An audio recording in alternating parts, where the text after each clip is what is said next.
বিশ্বের লাখ লাখ মানুষের জন্য যুক্তরাষ্ট্র ড্রিম কান্ট্রি হলেও ট্রাম্পের সীমিত অভিবাসন নীতির কারণে ভাটা পড়েছে ইচ্ছে পূরণের।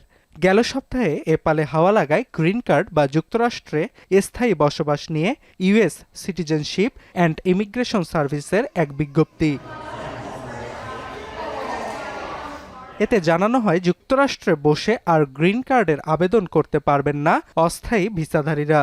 তাদেরকে কার্ডটি পেতে নিজ দেশে ফিরে গিয়ে মার্কিন দূতাবাসের মাধ্যমে আবেদন করতে হবে। তবে নানা মহলে বিতর্কের মাঝেই চলতি সপ্তাহে ইস্যুটি নিয়ে কিছুটা নমনীয় বার্তা দেয় হোমল্যান্ড সিকিউরিটি বিভাগ।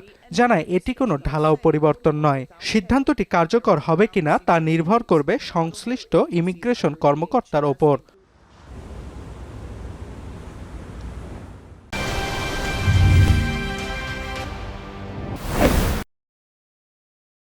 কর্মকর্তারা চাইলে কিছু বিশেষ পরিস্থিতিতে গ্রিন কার্ডের আবেদন করা ব্যক্তিকে নিজ দেশে ফেরত যাওয়ার নির্দেশ দিতে পারেন।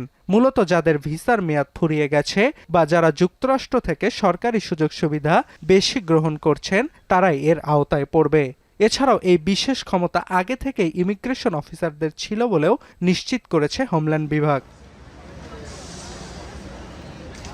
তবে হোমল্যান্ড সিকিউরিটির নমনীয় বার্তা মন গলাতে পারছে না অভিবাসন প্রত্যাশীদের। অনেকেই দ্বারস্থ হচ্ছেন আইনজীবীদের কাছে। আইনজীবীরা বলছেন এটি কেবল নীতিগত একটি পরিবর্তন, বৈধ কোনো আইন নয়। তাদের ব্যাখ্যা, দীর্ঘদিনের প্রচলিত নিয়ম একতরফা নির্দেশনার মাধ্যমে পরিবর্তনের চেষ্টা করলে তা নিশ্চিত আইনি বাধার মুখে পড়বে। যুক্তরাষ্ট্রে স্থায়ী বসবাসের ক্ষেত্রে একটি বৈধ অনুমোদন হল গ্রিন কার্ড। এটি প্রাপ্তির ৫ বছর পর একজন ব্যক্তি মার্কিন নাগরিকত্বের জন্য আবেদন করতে পারেন। অর্ণব প্রসাদ, এখন বিশ্ব।